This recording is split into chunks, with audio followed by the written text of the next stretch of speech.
It's preseason week, which means we finally get to see, in some capacity, talking about mainly the twos and the threes, we finally get to see the 2024 Minnesota Vikings in action, with them taking on the Las Vegas Raiders on Saturday. And some players that I'm going to be keeping a close eye on, not just for the Raiders game, but this entire preseason.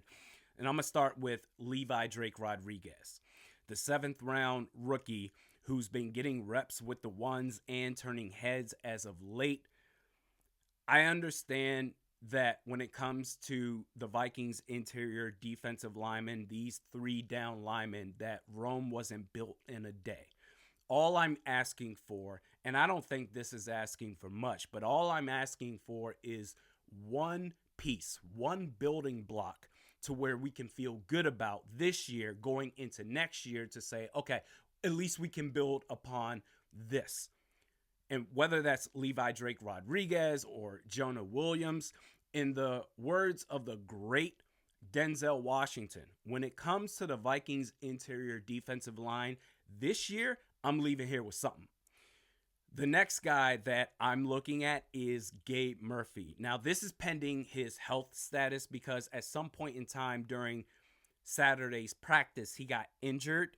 And with Sunday, the players having an off day, and today's practice, Monday, being canceled due to weather concerns, I'm guessing we're not going to get any sort of update on his status until Tuesday, tomorrow. But if he's healthy, he's going to get plenty of run out there, plenty of opportunities to make plays.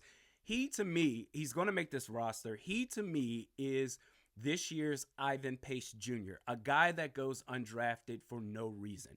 Whereas if you, as an edge rusher, can rack up 8 sacks, 16 tackles for losses in a Power 5 conference, you deserve to be drafted. The whole, to me, well, he went undrafted because he has short arms. I feel like sometimes draft experts can just do a little bit too much at times. The production speaks for itself. Third guy I'm looking at, and this is in no particular order, except for the last guy. He's number 1. He's the obvious guy. But the third guy that I'm looking at is Will Reichard. And for me, this is very simple.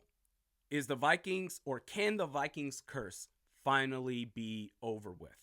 Because I tell you right now, became a fan in 2000, so I didn't experience the pain of Gary Anderson in 98, the NFC Championship game.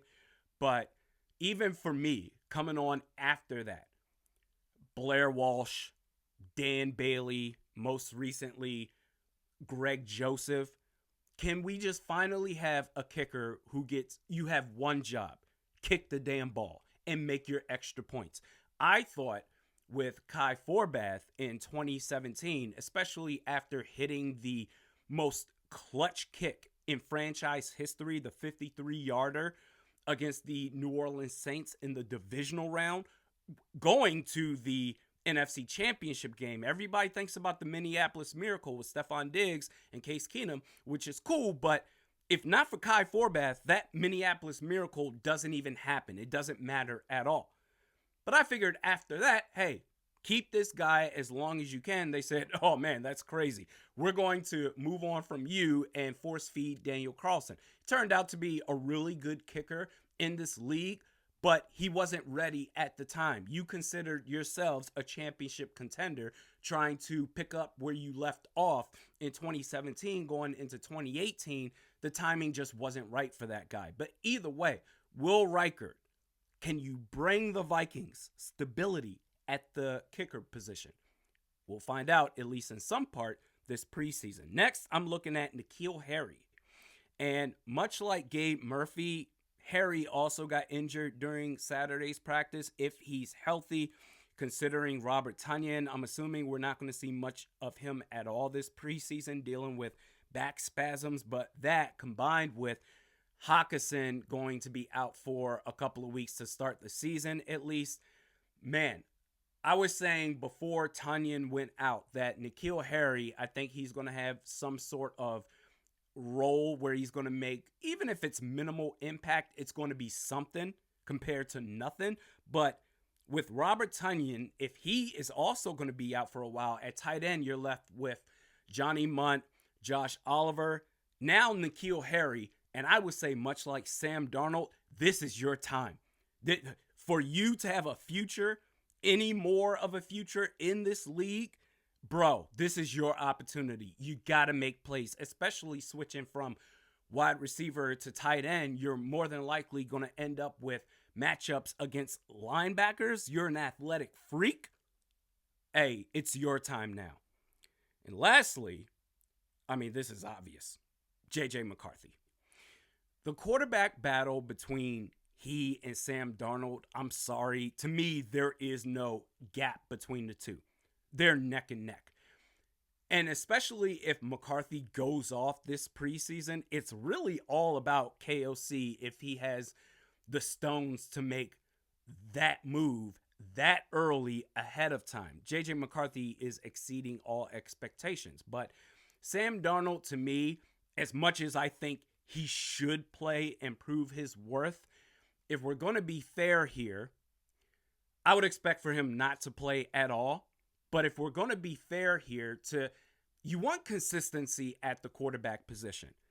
I think for Darnold, who all through minicamp, training camp, he's had Justin Jefferson and Jordan Addison as his first and second options. We sure as hell aren't going to play those two guys in the preseason and risk injury. To dumb it down from that to, all right, Jalen Naylor's your wide receiver 1, Brandon Powell's wide receiver 2. I just don't think that's going to be fair, whatever the outcome is. I mean, if anything, all he can do is win the job at that point, because if he exceeds with those weapons, okay, fine. But if he fails, I don't think that's necessarily an indictment on Sam Darnold. So I expect JJ McCarthy to get plenty of run. How much he plays, I mean, that's really up to KOC, but those are the 5 guys: Levi Drake Rodriguez, Gabe Murphy, Will Reichard, N'Keal Harry, and JJ McCarthy. Going to a couple of notable roster updates as far as how training camp has gone. Jalen Naylor is the wide receiver 3. Health was his only issue, and he's healthy as hell right now, and he's been making splashes left and right, which means Brandon Powell is going to be your wide receiver 4, and I'm super down with that. Theo Jackson, who may have had, as far as under the radar players, has had the best camp of all of them. Theo Jackson, when you combine him with Josh Metellus, Cam Bynum, Harrison Smith, who's going to be a Hall of Famer, I think the Vikings have the best safety room in the entire National Football League. And I don't think it's particularly close. If you think I'm wrong, go ahead and let me know your thoughts in the comments section below.